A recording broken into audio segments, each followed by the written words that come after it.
Tonight, several breaking stories as we come on the air. The urgent manhunt for a suspect after two prominent lawmakers are shot in their homes, one of them killed.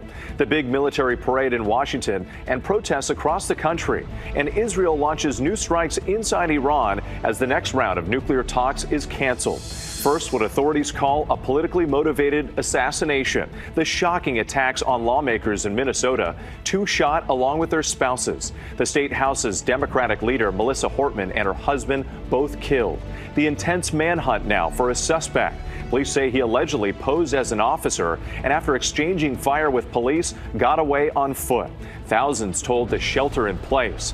Inside the suspect's vehicle, authorities finding a hit list of possible targets, including Governor Tim Walz, the latest from the scene.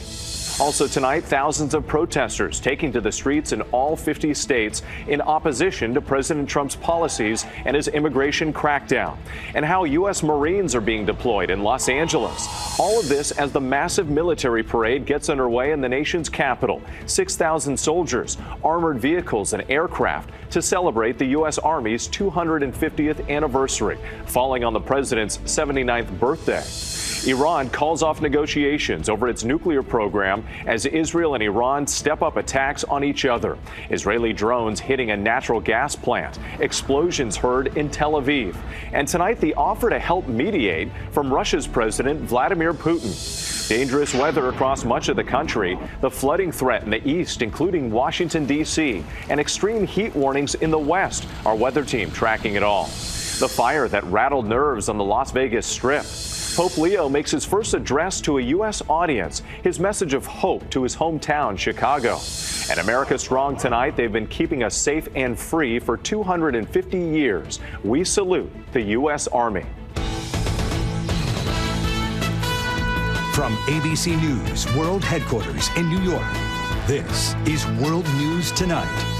Good evening. Thanks for joining us on this Saturday. I'm Whit Johnson. Several breaking stories as we come on tonight. The massive military parade in Washington, D.C. and protests across the country.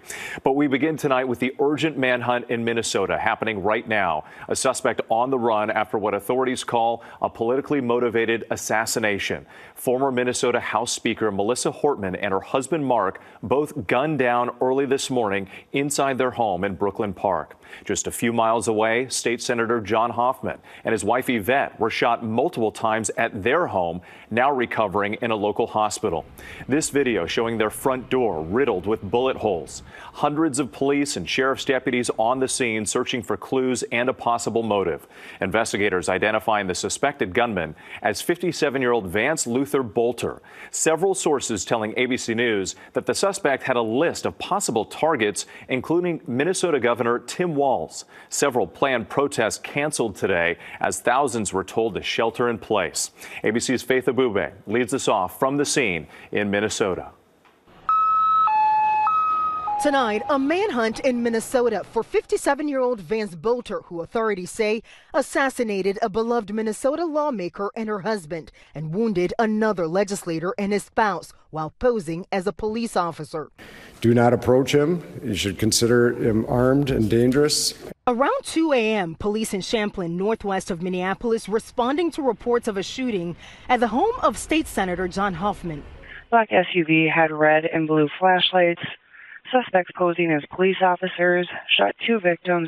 Officers finding Hoffman and his wife Yvette in their home wounded, rushing them to the hospital. Meanwhile, 8 miles away in Brooklyn Park, a fast-thinking sergeant deciding to proactively check on the home of former House Speaker Melissa Hortman. When they arrived at Melissa's house, they noticed that there was a police vehicle in the driveway with the lights, emergency lights on, and what appeared to be a police officer at the door coming out of the house.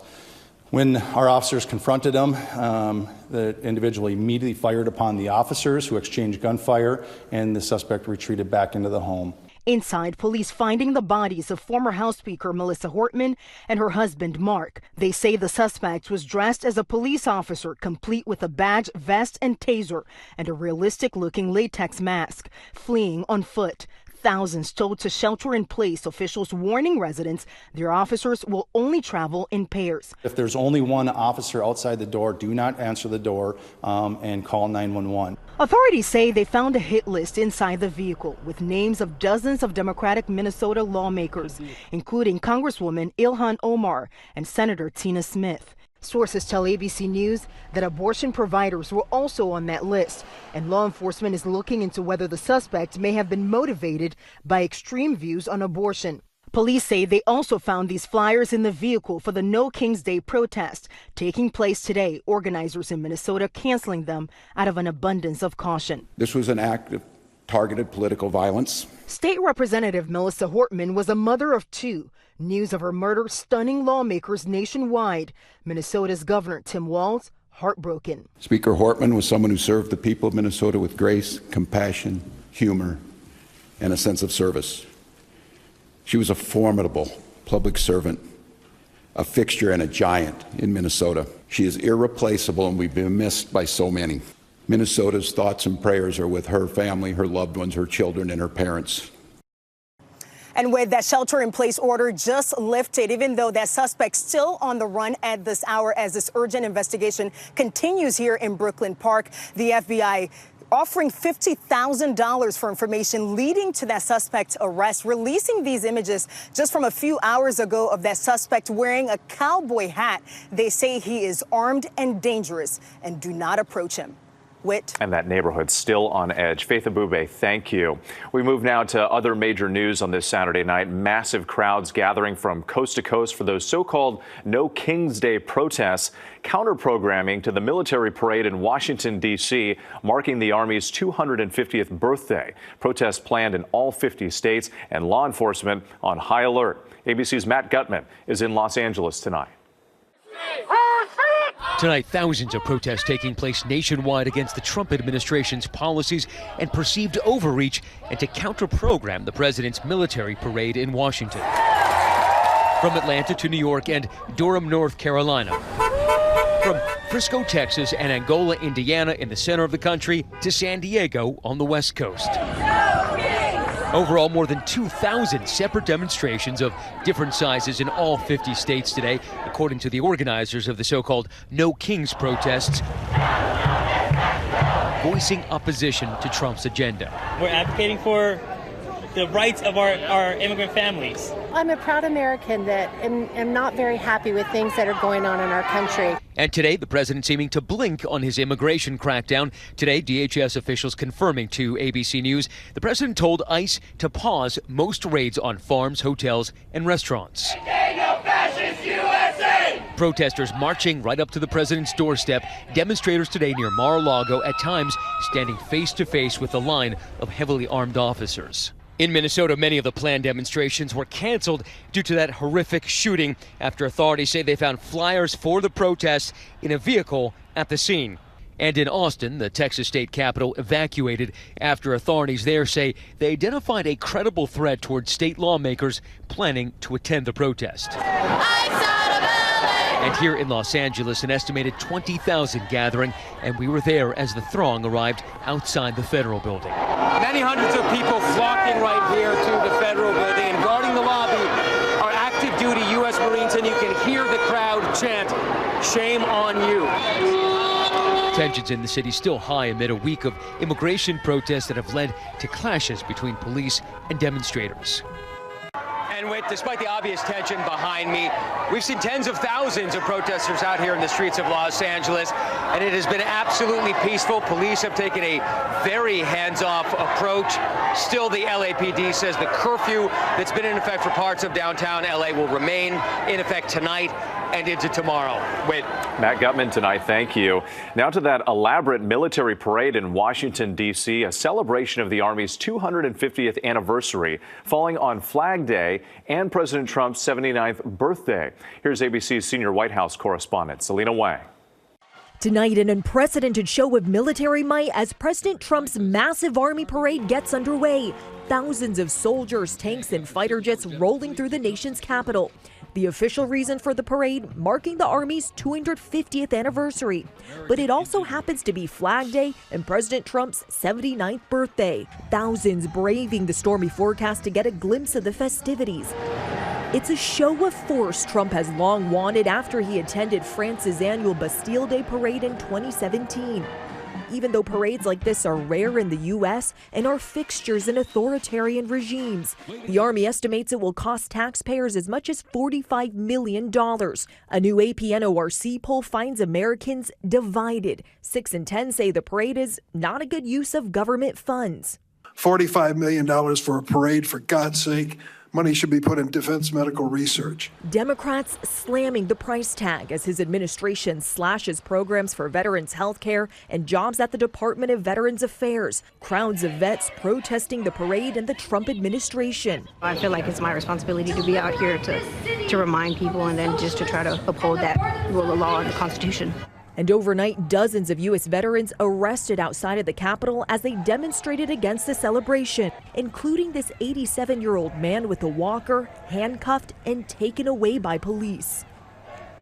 And with just hours before the parade started, President Trump posted on social media that Russia's Vladimir Putin called him to wish him a happy birthday, saying they also spoke about the war in Ukraine and tensions in the Middle East. According to Russian state media, Vladimir Putin said that Russia is ready to mediate between Israel and Iran.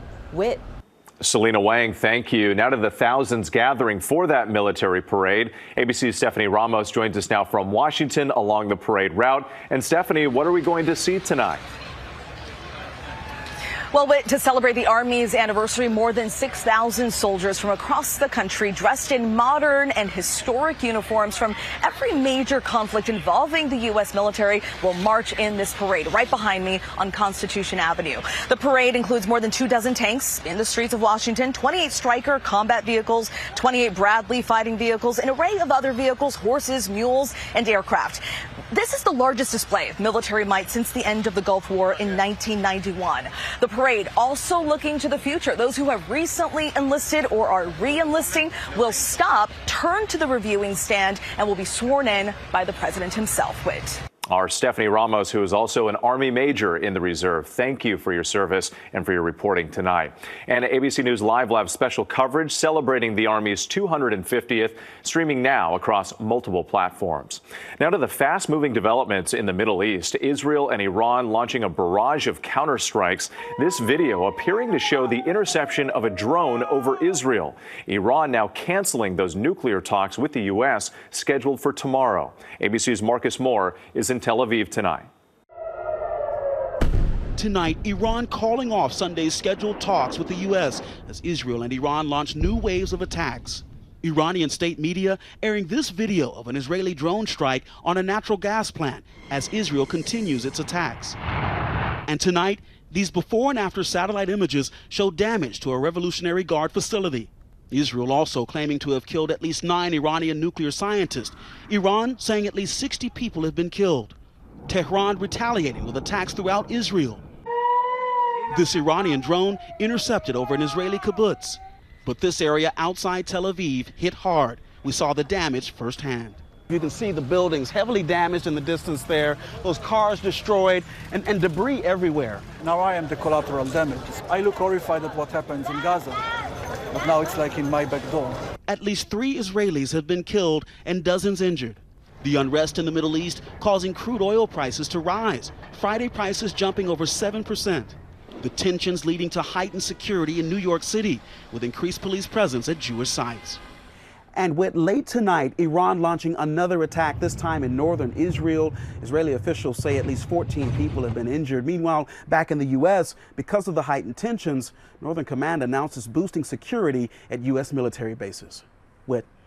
Marcus Moore, thank you. Now to the severe weather threat with heavy rain in the east and flood alerts for parts of the mid-Atlantic. And lightning nearly struck this man in Fort Morgan, Colorado. Let's get right to meteorologist Jeff Smith from our New York station WABC. And Jeff, some dangerous conditions expected overnight. Yeah, Whit, you mentioned Colorado. That's why we have a newly issued severe thunderstorm watch right now. Northeastern Colorado, eastern parts of Wyoming, western parts of Nebraska. Could be 2-inch hail, could be winds gusting up to 70 miles per hour in those areas. Flooding a concern near the nation's capital for all those big festivities tonight. Could be 1 to 3 inches of rain there. Meanwhile, out west, it's the heat. 9 million people under extreme heat warnings from Southern California to southern parts of Arizona, where we're talking about not only triple-digit heat, but well into the triple digits for places like Phoenix tomorrow, Monday, into Tuesday. Whit? Really a mixed bag across the country. Yes. Jeff Smith, thank you. We appreciate it. Overseas now to that horrific plane crash in India. More than 270 people died after the Air India flight fell from the sky. Recovery teams are on the scene amid the painstaking task of identifying the victims. And tonight we hear from the grieving families. ABC's James Longman reports from India. The death toll from the Air India disaster now stands at 275 tonight, although the ferocity of the explosion means many bodies have yet to be formally identified. DNA testing is now underway, so remains can be returned to grieving families. Scores on the ground were killed and injured too, like Suresh's wife and son. This gentleman's wife ran a tea store for 40 years right near the medical college. Their son, 15 years old, went to find her. He's been killed and she's in the ICU. This video of his wife, Sita, has gone viral in India. You can see her in the street, desperate for help. Suresh says she ran back into the fire for their son, Akash. It's a picture of him. That's him there. A moment later, another family member shows me her phone. They're showing me some very distressing videos there, including what this lady says is that 15-year-old boy, his body on fire in the street. Sanjay was there when the plane came down. He rushed to action, jet fuel turning everything to fire and ash. He says he pulled 28 bodies from the wreckage. And this man with his bare hands is pulling out the charred remains of some of the people who've been killed. I mean, this tragedy has required extraordinary courage from ordinary people. And Whit, an American team from the NTSB is flying in to help with the investigation so these families can get some of the answers they need. Whit? Heartbreaking images there. James Longman, thank you. There's still much more ahead on World News Tonight this Saturday, including the fire that shook up tourists on the Las Vegas Strip. And the first American Pope delivers a heartfelt message to his hometown, Chicago.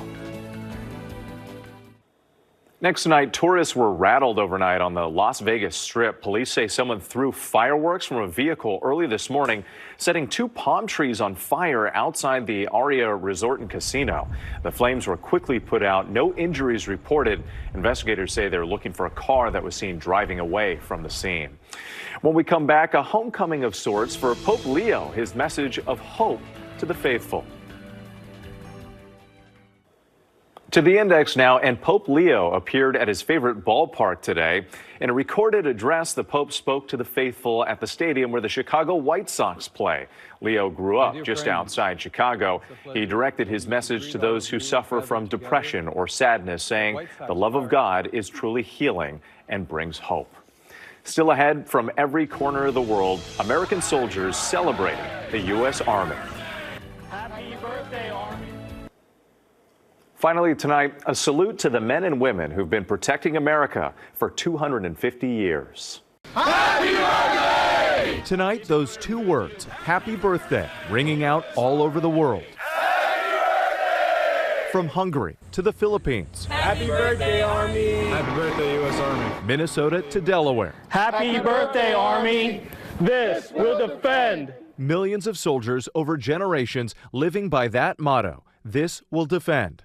Now celebrating that 250-year legacy and honoring those who've sacrificed. For some, service is a long family tradition. The Maces have served in almost every major American conflict. It's special to me because I have an ancestor, a 5-times great-grandfather, that was there at day 1. 19 April, he was there in Lexington, so it's exciting.